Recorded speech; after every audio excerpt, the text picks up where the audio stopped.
Good morning, everyone. Happy Wednesday. I'm over here with my little warm matcha to welcome all of you to today's wonderful presentation.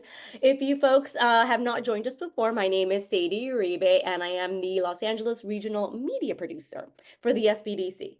The SBDC is a national program with over 1,000 locations across the country, helping to stimulate economic growth through business advising and development. We offer no-cost services to the local businesses through funding provided by the U.S. Small Business Administration, SBA, and from the California Governor's Office of Business and Economic Development, GoBiz.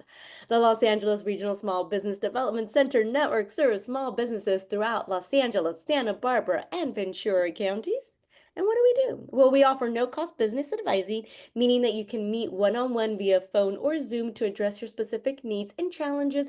And we also offer virtual training and programming such as this wonderful show to help and adapt and grow your business. So on that note, I'm going to say good morning, Lori. How are you? I've missed you.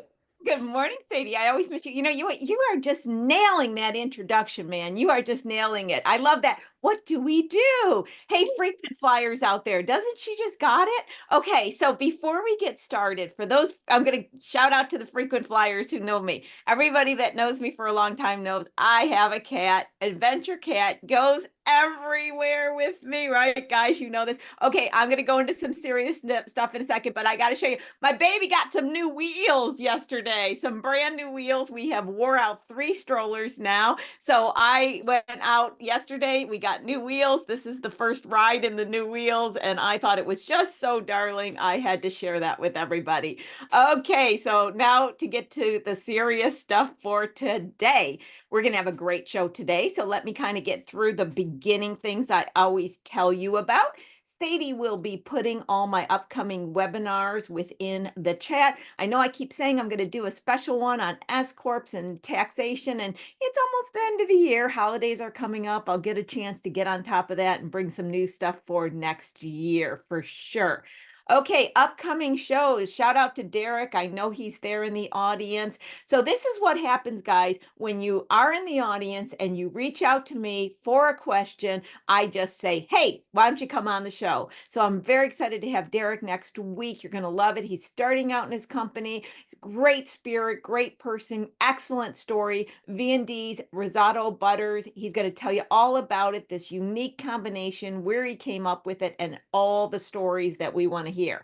Now, the following week, I asked Clarissa to come on. Once again, frequent flyers, you're very familiar with her. Nerdy Number Lovers, LLC. I know you guys love it when I have people involved in, accounting, bookkeeping come on. I thought Clarissa and I will kind of talk about the different software programs out there using a spreadsheet and really common issues that she sees. And also just a little bit of chat about getting your numbers ready because right around the corner is the end of the year. And then you know what happens. It's tax season.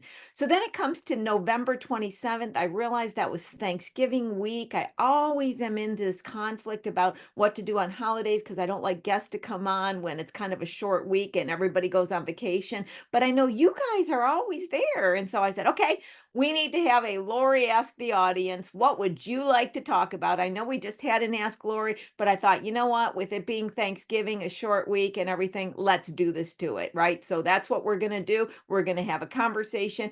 Please, put into the chat. Sadie will be collecting the different messages. So even if you put something in today and say, hey, on the Ask the Audience, I want to talk about this, or could we chat about this, or I'd like to know more. Or also, I thought I would do a shout out. Anybody wants to just come on and make a quick introduction, you don't have to be a whole guest. We can do fun things, whatever we want to do. So that's what we're going to do for that week. Can you believe it's already talking about holidays? I don't know where the time is going, guys. I just don't know.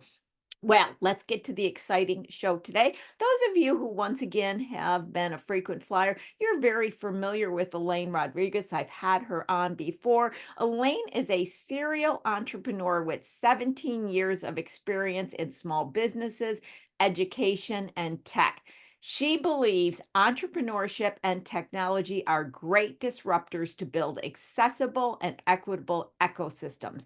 Now, Elaine is pretty impressive in what she's involved in, and we're going to get into that because that's why I wanted to have her back on the show. She's currently Leafs director at Cal State LA, a small business advisor for the LASPD network, a managing partner at List Ventures. Her experience leading community projects have served 5,000 plus clients, launched 100 plus businesses, supported 12,000 plus jobs, and accessed over 40 million in capital. Elaine also serves on several advisory boards of grassroots organizations, small business collaboratives, educational institutions, and tech advisory groups. Okay, thank you so much, Elaine. Let's all welcome Elaine to the show today. Hello, my friend. How are you? Hi, Lori. Good morning. How are you doing? I'm doing great. It's so good to see you. I told you I was going to, use a word to describe you, and I didn't tell. I go, Elaine, I'm going to use a term to describe you, and I didn't tell her what it was. Okay, but I decided that this is going to be how we're going to start. So, Elaine, you are a mover and shaker. And I think saying a mover and shaker is also showing my age because I don't think today's people go around saying mover and shaker anymore, right? But that's what I think of with you. And serious, I remember when it was first brought up to me, and I'm not even sure who suggested your name. It's been some time ago, but said, you have to have Elaine on the show. And I'm like, I keep hearing about this person. Who is this? Well, what is Elaine, right? Well, since I've gotten to know, and why I say you're a mover and shaker is you really have your pulse on, I'm going to say in general, entrepreneurship. Because as I expressed in your bio, you're involved in so many community projects, you're involved in so many organizations, so many associations. And you also spend a lot of time in person at groups and discussions, etc.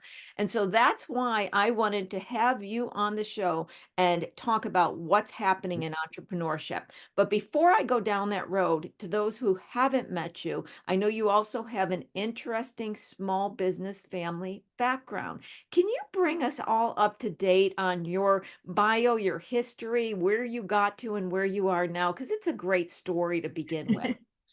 Thanks, Lori. Yeah, I mean, I grew up in working in small businesses. I want to say unknowingly, I think I've been an entrepreneur my whole life. Without knowing that that's what it was called, right? It was just kind of a daily grind and hustle, right? Of just making it through. But yeah, I mean, I essentially grew up, working in small businesses. My grandmother actually worked in, swap meets and farmers markets, right?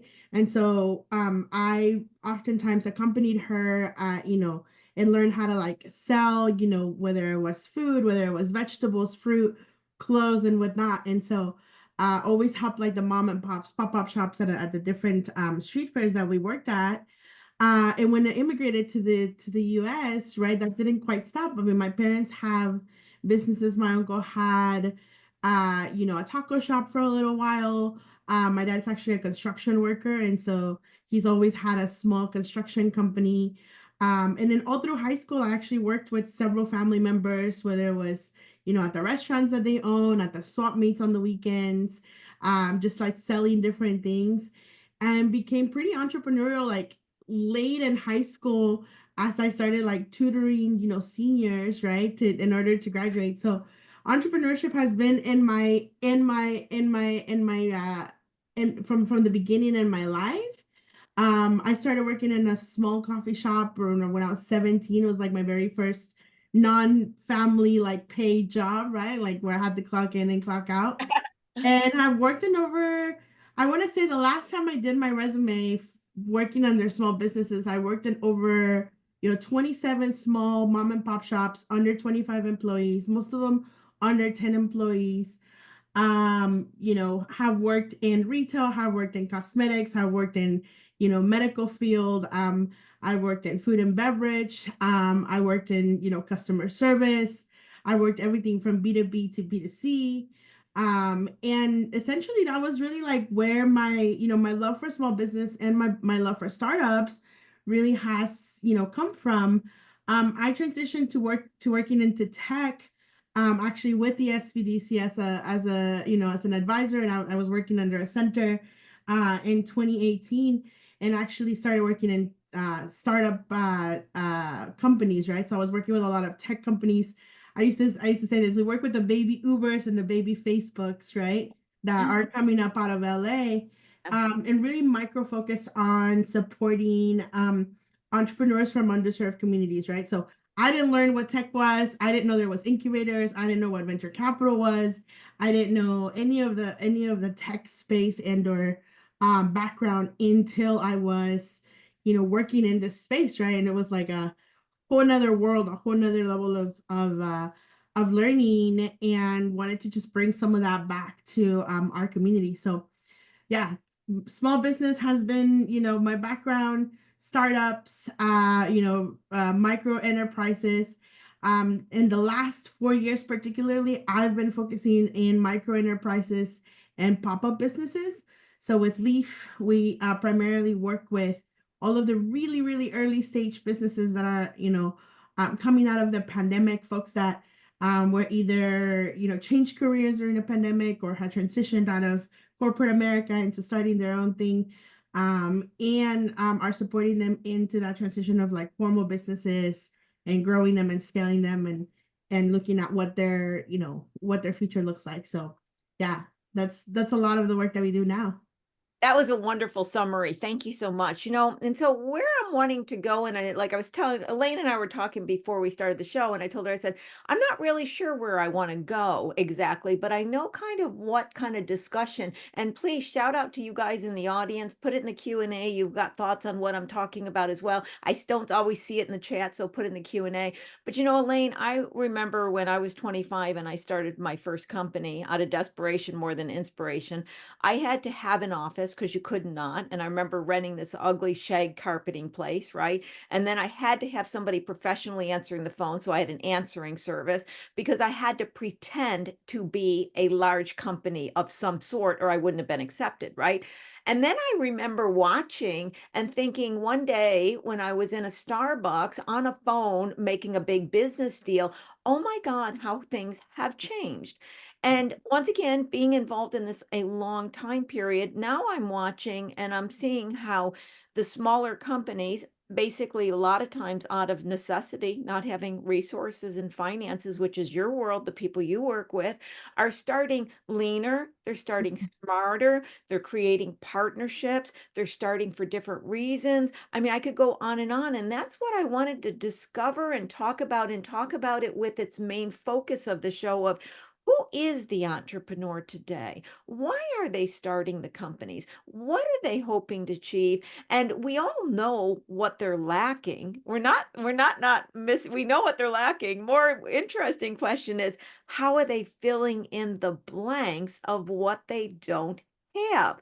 And with you serving the underserved population, you are right in the middle of the creativity and the innovation that's needed on how to start when you have nothing. And I think that is the true spirit of entrepreneurship and mom and pops because where I grew up in the country, we didn't have a whole lot. It's not like we were like, oh, and we're meeting with the angel investors and the investment bankers. And when I was a banker, that wasn't entrepreneurship, right? That was having resources at your Right.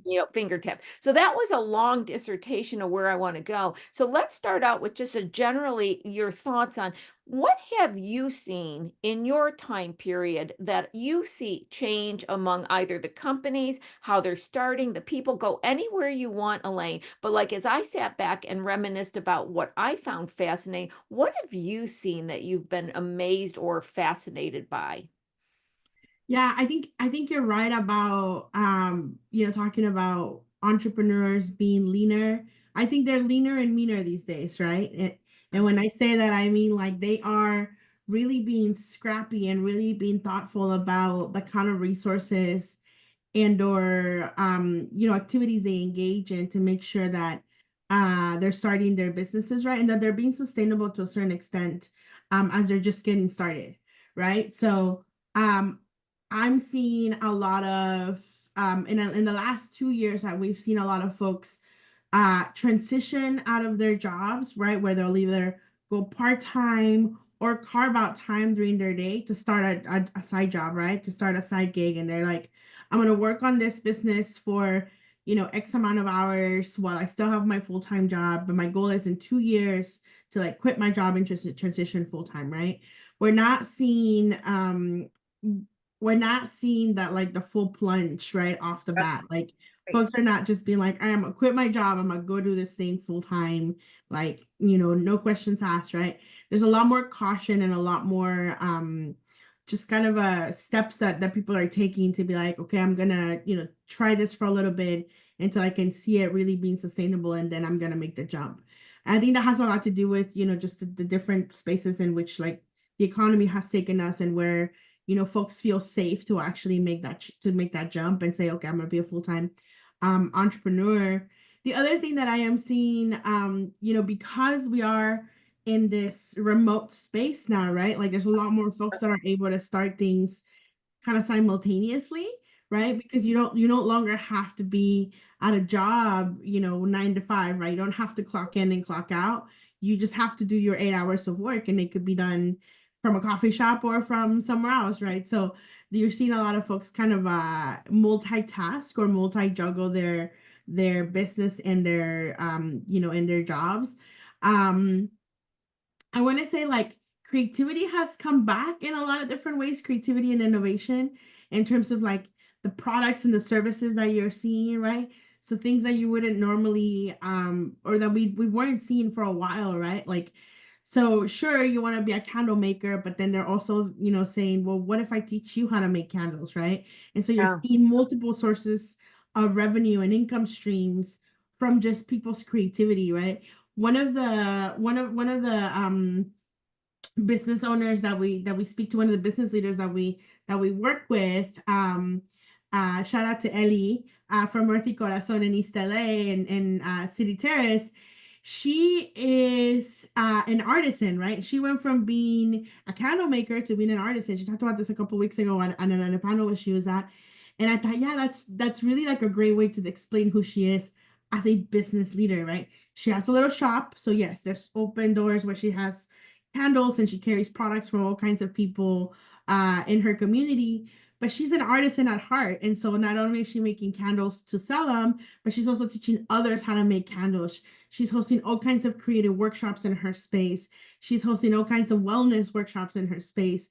She's hosting all kind of community events in her space, because that is who she is at her core, right?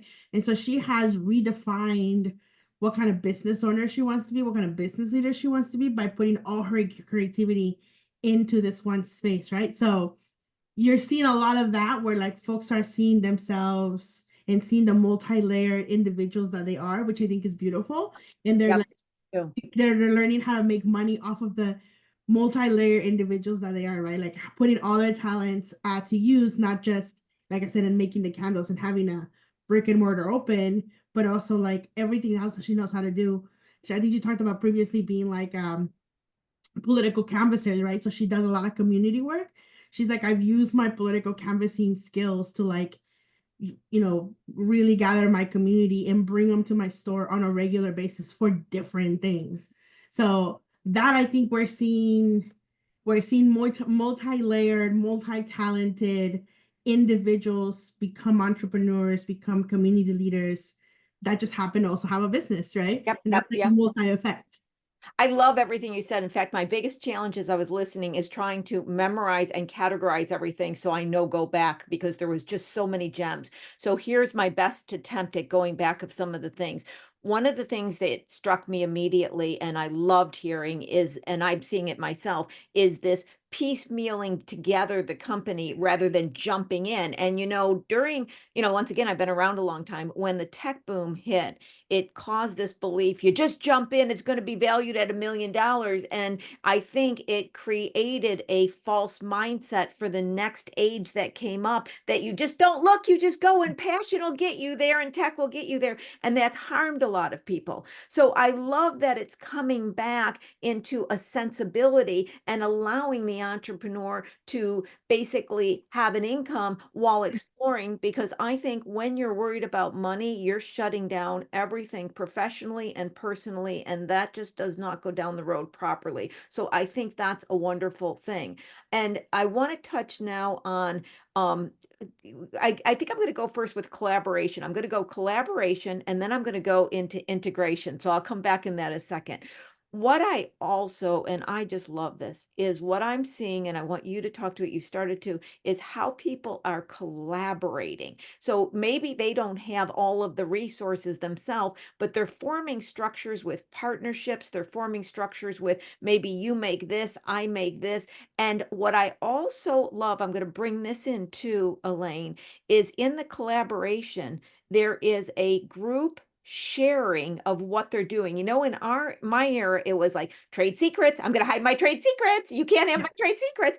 Now it's I'm going to do it, and you can either buy what I did, or I will teach and empower you Yes. to do it too. And Yes. that, I think, is the key to where we personally, my personal beliefs, we want to go as a species. Can you speak to that aspect? Yeah, absolutely. Collaboration over competition Yeah, is what we have seen, and what actually our cohorts have, at Leaf, our cohorts coined it a couple of cohorts ago. They were like collaboration over competition. I love that. Can you put that in the chat, Sadie? Collaboration over Over competition. Capture competition. that, Yeah. Sadie. And what I thought was really interesting in our cohort last year, in 2023, so we ran a cohort of 30, 30 women of color who were looking to start or grow their business, right? And I think you've had one of them in the in your show. I think Kay from STEMS. Oh, yes, Um, absolutely. In fact, I was thinking about having her back on again. And I'm also heavily involved in the Business Black Strategies group. I teach 3 of their webinars as well. But Jess, okay, is doing awesome things. She's right. So great to have on show. So she is the true evidence of collaboration over competition. When when I met her, obviously she has a, catering business. She started with, a charcuterie kind of business during the pandemic of like, first she was making charcuterie, then she was trying to teach others how to make charcuterie because we're in a pandemic, and she's like, I can't send stuff out, but like I can teach you how to do it at home, right? And when I started working with her through Leaf, you know, shortly after the cohort started, there was a couple of other people who were really close to her and who just knew a lot about. They were also in the charcuterie business, right? And I thought this is gonna be interesting, right? Because we have similar businesses, and it turns out like one of them was actually like her, like student, right? She was like, oh yeah, she started making charcuterie boards, and then it became a thing that she wanted to do. So I taught her like all the things that I know about charcuterie, about running a charcuterie business. And I thought, this is great, right? This is absolutely extraordinary, right? And she's like, there's no reason why I need to keep or hide anything from like other women that are looking to start their business. She's like, I think it's great, right?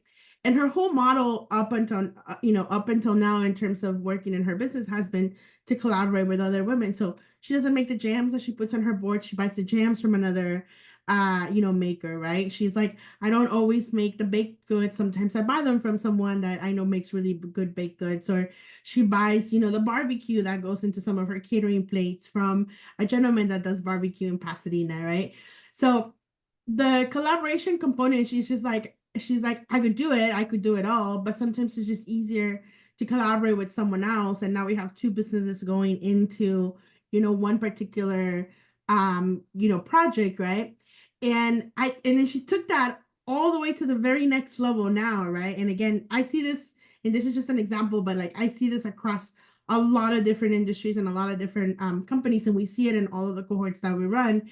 She actually met Hannah through our accelerator, Hannah, who has a coffee business, I right? met Hannah. I just talked with the 2 and I saw what they're trying to collaborate. I actually was talking to them about it. Yeah, they just opened up their business on Saturday. They had their They grand did. I got to opening, get them back on the show. I was just right? thinking that.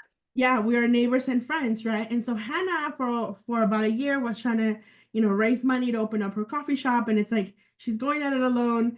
Here you have Kay who wants to open up a storefront, to put out all the goods and services that she has, both that she makes and that other people make, right? A little like mini grocery store. And now you have like these two that are like individually trying to open up a store, and it's incredibly difficult because capital is an issue, because space is an issue. There's permits, there's all kinds of things that they need to come up with individually. And then I think at some point they were just like, why don't we just do it together? Yep. And boom, right? And within, I think it was like 6 weeks is what I saw from like when they were like, we're gonna do this. And here they are. They had their opening day over the weekend, right? Yep.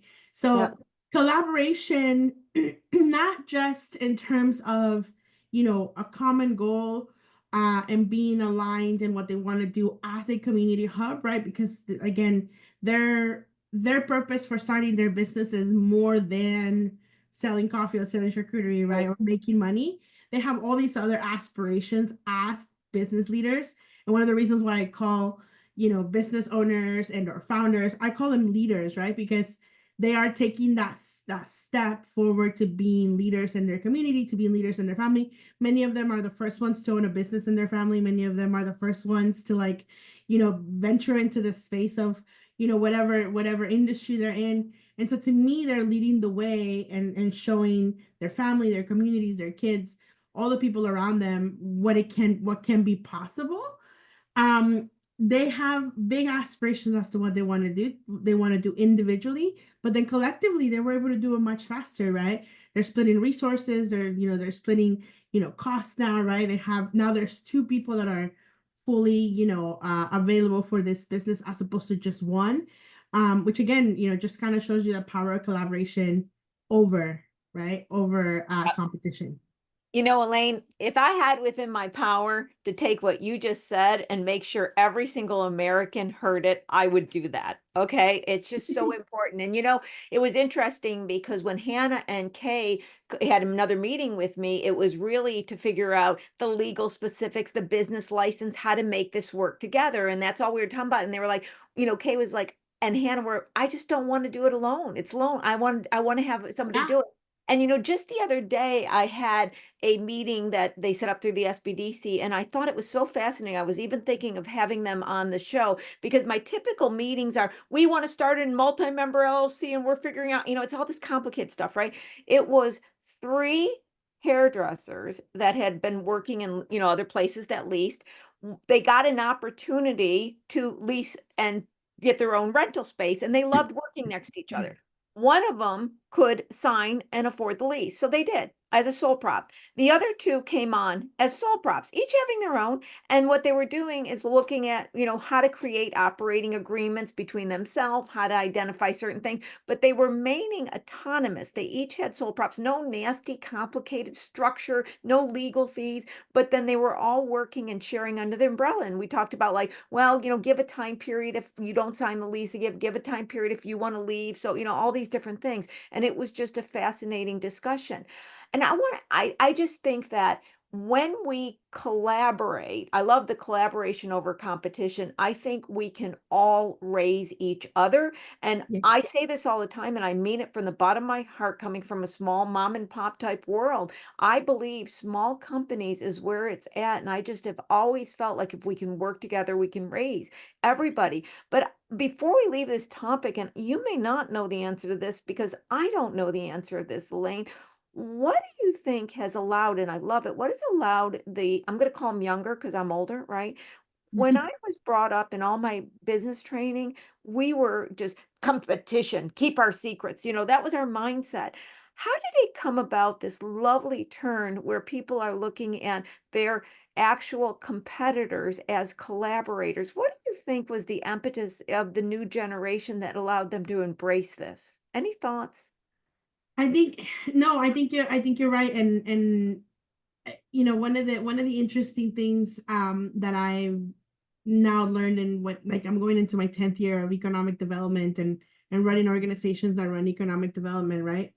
We often think about like, okay, there's multiple organizations and we're like, oh yeah, they do the same thing that we do, and so maybe they're competitors or they're going, right? But what I think has really come about both in the space of economic development and in the space of small business and entrepreneurs is that we have been we are much better at identifying what we are good at, Mhm. right? And like what is our particular niche and what is our particular like strong suit, and identifying how we can support each other in the places where we're not a strong suit, right? Right. And I say this in a couple of different ways, right? Speaking of collaboration, right? Myself through Leaf. So yes, I'm an SBDC advisor, and we talk to clients individually, but as I started Leave, I was like, the SBDC is still a great network. The SBDC has such a great and powerful base of advisors, right? Like nothing compares to like the power of all the advisors that the SBDC carries. Yeah. And I was like, when I ventured out to do Leaf, I remember talking to Don, our director at PCC, and I said, Don, I don't wanna like one, I'm not competing with you, right? Because I don't think we're doing the same thing. But two, I was like, I want to collaborate. And what a great introduction and or like community that has become, right? Because as I am out of the community working on these programs and bringing folks into the system, I'm able to then pass them on to you, right? Or pass them on to the SCDC. Yep. And so, for example, Kay and Hannah came in through Leaf and worked with us. We enrolled them in the SCDC and said, we think this is a And great, then I'm talking with them. and then Yeah. we're talking to them, right? And so what we have come to understand, both as directors of programs like, Don and I, and or entrepreneurs individually, is that we have strengths, and there is no reason why we have to be good at everything. There is a reason why we can be good at one or two things and then collaborate to meet those gaps. And I think that has really been like the pivotal point in changing into a lot of what a lot of businesses are doing. um they're no longer trying to be masters of everything. They're Yep. just trying to be good at one or two things and finding folks that can help you with others. I think you might have been doing it in a separate way, Lori, because you talked about this, how you started your business, where you were like, well, I need to look professional, so I'm going to hire an answering service. Now, Mhm. had you had an answering service voice and you had like, if you felt equipped to do that, you probably would have been answering the phones, but you were like, I'm just going to hire someone else to do it, right? And Yep. Yeah. we talk to business owners about this all the time. You don't have to become a CPA. You don't have to become, an accounting professional, right? Like they don't need to know intricate things about accounting and CPA. They just need to understand how it works so they can look at numbers, right? But that's why they hire somebody to do their books. That's why they hire somebody to look at Yep. their financials. And so I think we have been more and more so not only installing this in the entrepreneurs, but it's been a little bit more of a common practice to like really figure out what you're good at and then find others that can help you fill the gaps and collaborate, right? And in that process, also, you come up with really great, you know, products and or services that you can provide together. And I think we're seeing more and more of that. So I think it's a great asset to have. I do too. It's like we look back in our history forever. Every new generation brings a new way of being, a new idea. And I've always been one to embrace and say, what is the new generation bringing? I remember when I was back in my 20s, I had this idea of like the strip mall with all the entrepreneurs in it, and everybody worked together and everybody did different aspects. And of course, that was, not kind of nonsense back then. But I Mhm. love where it's going in the collaboration. I really do. And I think, I'll just make one last statement on it. I think it comes back to our beingness. I'm just going to call it our beingness because I think that we are not meant to be alike. I think our strength is in, and I'm saying diversity from height to Yes. weight to I can do this, I can't do this, I write, I sing, I Mhm. love this, I want to do this. I think that is the most beautiful part about the human spirit. And when we really celebrate our individual ways of being and we realize we're all one and then we come together and share, I think we're unstoppable. And that's just my personal beliefs on it. So I think it's just fascinating. Now, another thing, I'm going back with this word I brought up a minute ago, and I brought it more in my head so I would remember to speak on it, and that is integration. And Mhm. integration, what I'm saying is integrating the person, integrating the profession, integrating my lifestyle. And this is a whole nother path to walk down, Elaine, because I'm seeing it in so many different ways. Like you said, integrating a full-time job with a part-time to see where it goes, integrating a work where you go to the grocery store and then you come back and work, integrating a lifestyle, like look at what I've been doing for the last how long, living on the road and working, So you are integrating, I want to be this person personally. I want to experience this. I want to be home to take my kids, pick my kids up from school.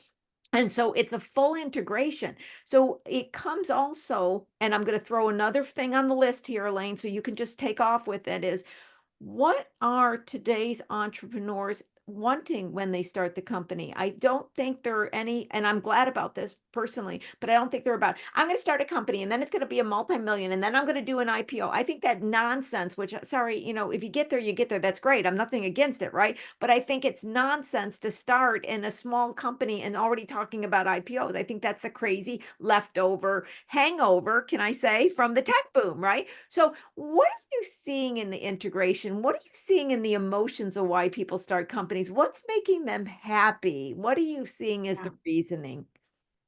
Yeah, I think in the what I want to say, the millennial generation, there is a lot of time and a lot of, I don't know, like self-fulfillment Mhm. that is coming as an awakening, right? So first of all, it's like, we saw this, especially after the pandemic. There's a lot of folks that were just like, I think we all went through an existential crisis, right? Staying at home and being locked out. And it's just like, is this what I want to do for the rest of my life? I Right. think we were already seeing it a little bit before the pandemic in terms of folks, and we saw this, right? Like when we talked about the longevity of the workforce. So, you know, folks in the generation before me were staying in jobs for 20 years, Yep. 25 years, 30 years, right? It's like they've been in this company for 30 years and then they would retire from that company. Where my generation, we already had started jumping jobs, right? It's like 2 years, 3 years, we've been here too long, we got to move on to the next Yep. job. We Yep. started to see that like change.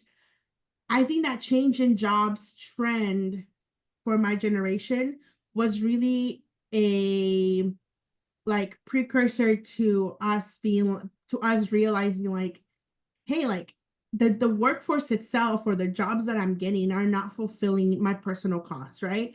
Or they're not fulfilling my personal beliefs, right? Or like they're not driving who I am as a person. And I think what it is, what there is a lot of it too is, um, for entrepreneurs, there's a lot of, working in spaces or working for someone. There was a lot of division between like who you are as a professional versus who you are as an individual. And Yeah. and having to live, and at least for me, this was a huge catalyst to becoming an entrepreneur, right? Where I was like, do I want to be like this professional? Like, when do I clock into being this professional? When do I clock out to be myself? And why can Mm. I be both at the same time, right? And again, we talk about the intersectionality and the layers of individuals, and having to constantly have to separate who you are is exhausting, right?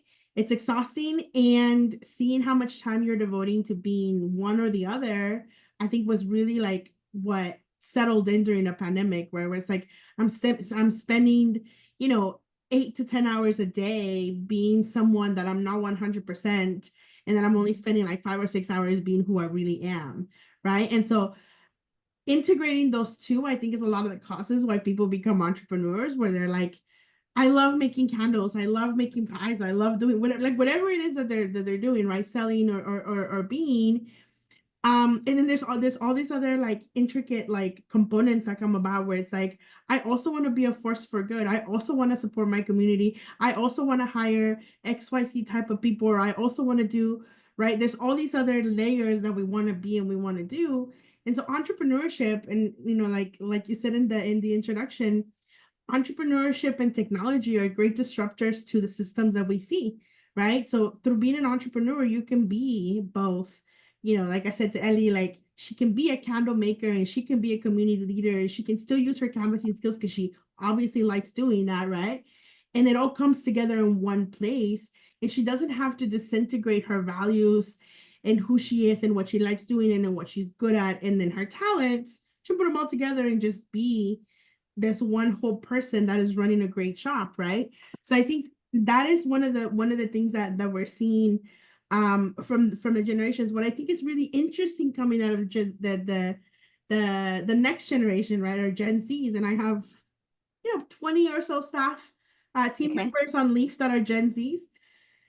Their goals and aspirations are even brighter and are even stronger and are even Please tell. I want to right, hear that. right? And so not only are they coming fully integrated, and I want to say like these new models of the workforce, they're coming fully integrated with like who they are, and they're so strong about it, right? And they're just like they have clear definitions of who they are and how they want to do work and who they want to work for. They also come with really strong principles on how to deliver the work that they want to do. And I think the next generation of entrepreneurs, which I think we're about, I don't know, 5 or 6 years away from seeing them starting to boom into their own entrepreneurial journeys, we're going to see a lot more like cost driven, community first, um, you know, community building, impact driven like businesses more so than ever from the get go, right? Everything from like what kind of packaging they're going to use all the way up to like, where their money's going to go after they, their profits are going to go into. So we're seeing a little bit of that already within our current business models. And we're seeing that, community building and impact driven businesses are more sustainable long term because community supports them in a different way. We're going to see that even more. We're going to see a lot more integration of different services and goods and spaces that you wouldn't necessarily like, or that we haven't seen up until now, right? So don't be shocked if you see a brewery that's also like offering yoga, right? And don't be shocked if you're seeing, I don't know, right? Like a coffee shop that also has like, ongoing, health services. Like I think it's just gonna be the mixture and the components that we're gonna see in the new businesses is gonna be really incredible. It's so true because I'm already seeing that because I have people call me up and say, "Hey, can we operate under the LLC? Do we need to start another LLC?" I'm like, "No, no, you're good. Keep going on that." And I what you said about being that person you feel like you have to be in your whatever 9 to 5 and not being who you are, that is so devastating to the human spirit. And I know for pretty much the majority of my career, because I lived in that world, I would have to like take a breath and say, okay, don't be Lori right now. You got to, come in, you got to do this, you got to do that, you got to dress this way, you got to act this way, you got to be robotic in this world to succeed. But I'm like, but you know what? I am smart and I'm intelligent and I'm a hard worker, but I'm also playful and I like laughing and I like rock climbing and I like the woods and I couldn't be those two people. And I was literally somebody Monday through Friday and then, somebody on the weekends different. And then I finally just got tired and said, "Oh no, this is all me." And when I did, I remember I hid my personality and I hid that. And you guys that watch my talk show all the time, I don't hide it anymore. I am me. And that's when it really came together. So I love this integration. Just before we leave this concept that you were talking about, the mixture, I think we need to just spend at least a second talking about the buyers because the buyers are the same people that are starting as well as myself, right? I think what's also allowing this, and I just have my own thoughts, Elaine, so I'll be fascinated to hear what you say. I think the buyers are changing. The buyers, for me personally, I'm just going to talk for me personally. And I could be saying something right or wrong on this, but I don't totally trust corporations anymore. And I grew up thinking you went for the corporation name and you knew you were safe. And I don't believe that anymore. I want to buy from a person. I want to Right. buy from something that somebody made or created. I don't want a customer service robot. I want humans. I want to buy from the small companies. And I think I'm not alone on that. Tell me what you're seeing in change and traits of the buyers today. Yeah, I think we're seeing this really like this shift into um we buy even the things that you need sometimes, right? Like you're buying them from someone that you can affiliate with, right? And someone that you can be like, this is why I purchased from this person, right? So um yeah, I think you're 100% right. There is such a huge drive towards buying from a small business, supporting your local coffee shop, supporting your local restaurant, right? I think what we're seeing too, there's this level of nostalgia that's coming and kind of like really, really replicating and having this like ripple down effect that is probably stronger than it was before. So I think we had a wow moment probably in our generations when it was like, yes, you wanted to buy from the big corporations because it was cool, right? Like Right. I want to say like, in my early 20s, I was like, I really want to have, a Louis Vuitton bag, right? Or like a Yeah, yep, Chanel bag, yep. right? And it was a symbol of like I've made it, right? Or like I'm part of that crowd, right? But now, like it's like having a bag from a small retailer or from a small vendor. It's like, oh yeah, but this was handmade. Like Yeah, someone somewhere made this yeah, for me, right? As Yeah. opposed to like I'm part of a bunch, right? I'm part of a big manufacturing. Like this is special. This is one of a kind. This is, made by someone, right? There's a story behind it. I also think like our purchase power comes with a lot of conversation starters and community building like effects, right? So it makes a difference if you say something like, oh yeah, I bought this on Nordstrom, right? mhm, Like, okay, we can talk about Nordstrom's for a couple of minutes and it's like everyone right. knows what it is. Cool. It's And done now. then Yeah, we move on, right? But right. then you see and you say, no, actually, I bought this from, this one lady that sells at the, local. Oh yeah, there's a farmer's market here in my town on Fridays. And then she was selling this. Last year, actually, I bought a puncher from her. And during the pandemic, I was buying earrings from her. Right? And then we just have like this whole level of conversation that creates connections with each other. And I think that's really what also just kind of amplified. I think we had it before, but I think the pandemic really amplified this, which Yeah, is we're trying to have deeper connections with people. We're trying to have more interconnectedness with each other because we were separated for such a long time.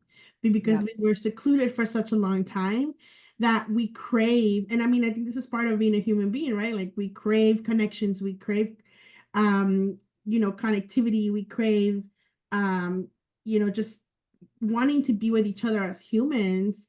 we do. And you know talking about Nordstrom's doesn't really connect us as much as probably talking about a local vendor, right? And saying, hey, you know what, you have a farmer's market on Fridays, like I'm gonna come to your house on Friday, right? Take me to this lady, right? Like introduce me to her, let me meet her, right? Or now that I told you about neighbors and friends, right, are people gonna go visit Kay and Hannah? Like they might not go visit Kay and Hannah because they really want to buy, cheese and coffee. But now they know the story of Kay and Hannah, and they're gonna want to go visit that store because of Kay and Hannah, right? Yeah, In yeah. Pasadena. So I think it's that component that we're seeing, and the nostalgia of being like, oh yeah, like I know this person, right? And we get attached to the stories of people and saying, I came to this business because I know, you know, Kay and Hannah, right? And like now you're connected to them, and so like you want to help them and you want to support them, and it creates this connectivity between us humans, which I think is really what we're craving. I love that. I love the story, the differentiation between Nordstrom's and buying from the vendor, that there's a story and a discussion. That is just so beautiful. So, Lane, I'm going in a big topic in a big circle and not a lot of time. So I apologize on that, but you'll kind of see, and I'm not 100% sure of my direction, but you always follow where I'm going. You are very heavily involved in what would be called the underserved market, which in my mind, that translates to me, as I said at the very beginning, people without a lot of resources, which actually is a lot of people. It doesn't matter. A lot of people, entrepreneurs, just don't have a lot of resources, right? In the past, I've been around on planet Earth a long time. And I'm not speaking about any government. I'm saying governments in general always believe that when someone didn't have resources, they needed money or some training. And that was what, because if you look at, I'm talking about legal laws, that's what they were, SBA, this Right. training program, they were always vocational training. They were always around money and training. But, and I get the sense, so this is where you're kind of leading. I get the sense that what people are needing, the resources they're lacking are maybe a little bit more beyond just money and training. And I also get the sense that they're getting them in different ways. That, like, the first thing, yes, some people are like, I got to get money, but not to the degree of I need to take, I'm going to start a business, I need to take out a loan. I don't think those are connected like they used to be. And I get the sense of this, but I don't have the on the site of what's going on. Does it make sense, Elaine? What are you seeing out there? What do you see to what I'm saying? Well, first I wanna reemphasize that there is a huge gap between resources and those that have access to them. Yeah. And it's not necessarily that, we close our doors just to certain people, right? It's not like the SPDC says, no, you can't come in. That's not what's happening. It's just there isn't enough knowledge and awareness of it. Yeah. We started a project this year at LEAF, working with the LA County's Department of Economic Opportunity, reaching small businesses, right? And our goal was to really tap into those businesses that have been historically left behind and have the least amount of resources. And we mapped them in all kinds of different ways. Since April 29th, when this project launched this year, up until now, we visited almost 7,000 businesses, and we're on track to visit 10,000 businesses by the end of the year. What our data is showing, what our numbers are showing, is that 60% or more of the businesses we visit, and I'm talking, we're going door to door, Yep. visiting and talking to them and telling them, hey, did you know that there's an SVDC around the corner from you? Hey, did you know that LEAF has programs? Did you know that LA County has programs, right? 60% or more of the businesses we visit have never heard of resources, right? They don't know about the billions of dollars that the Small Business Administration, that, LA Go Biz, spends, in the state of California, that the city and the county, deploy in terms of resources, right? They don't know about you and me as small business advisors. They just don't know we exist. They were like, what is that? Right. And so, one, there's a huge awareness gap. Yeah. Number two, there's a huge trust gap, right? So folks are also just have been, historically, there's just a lot of folks that have gone through communities and been like, we're here to help you, and then they take the data and then they never come back, Yeah. right? Or they get introduced to something that's a little bit shady. You and I have done a lot of work on this because we're financial advisors. How Right. many folks have we met that come to us Oh, because they've gone into predatory loans, they have gone into like really bad deals when it comes to like lending and money. So that is a whole nother component in terms of barriers, right? We have awareness, which is number one. Number two is trust, right? So now they know about us, but can they trust us, right? right. Are we going to follow up and do the work that we say we're going to be doing with them, right? And so I think that those are two things that are really out there in that space. I think the process for getting into resources, there is a little bit of relying on each other. So in terms of like, corridors of businesses, they're like talking to each other and figuring out how to do things together. But it's definitely a gap in that sense, right? So what one of the and to say that those folks also have access to like digital resources, it's also not quite there, right? We know that, again, our data is showing us that like 40% of more folks they're not checking their emails, they're not on social media, right? And so like, even though we're out here like doing campaigns and talking, right, and even having shows like this, unless someone is showing it to them, they're not having access to these resources. So when it comes to getting support or getting started with their business, they are being more wary of how they get those resources, or of how they access them. And they're being much more thoughtful of um, the process through which they start their business. One horror story travels much faster than 100 good stories, Yeah. right? Yeah. So And so true. somebody that wants to start a business has probably heard a horror story from someone about starting a business before they hear 100 good stories, right? So I think that's one of the challenges that we work against, or that we're really trying to combat as we try to help small businesses, and helping them access resources, build trust, and then really find the solutions, and build a pathway that makes sense for them.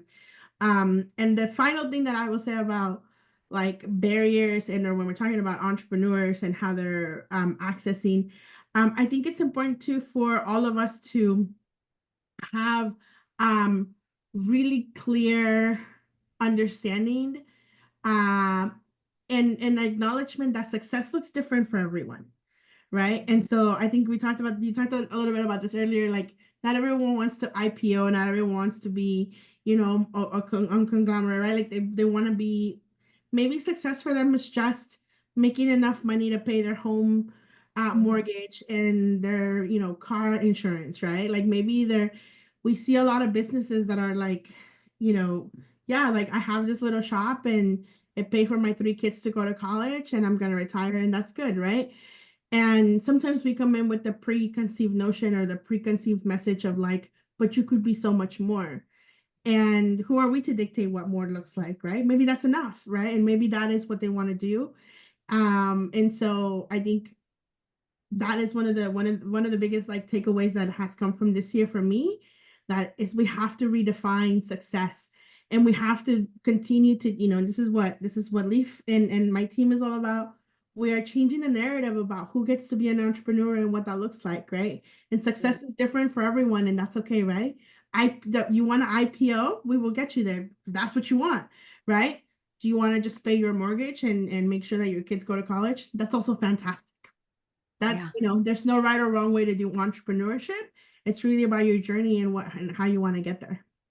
I love that. Okay, so I wrote several articles on this, Elaine, where I said, why is there a death of the lifestyle business? It's been coined the lifestyle business, right? And the lifestyle business it supports your lifestyle. It's not going to be written up on Wall Street. You're not trying to make it where it's transferred generationally forever. Who knows if the business model even exists then? And, I'm like, my entire community that I grew up in was all lifestyle businesses. And I think I love what you say when people say, well, you can be so much more. It's like, no, we don't have to be any more. We're wonderful human spirits. We're enough right in that. Now let's figure out what we want to create for our experiences. And no one should judge that ever. That's how I feel personally. I think at the end of the day, if you're operating where you're not in a financially good situation, that brings you down. So you have to have the financials intact. I always talk about that, but I fully agree. Now, I want to make sure, and I think Sadie's been doing it throughout, make sure, Sadie, you get the information to get in touch with Elaine. I know there's been some questions about different organizations and associations.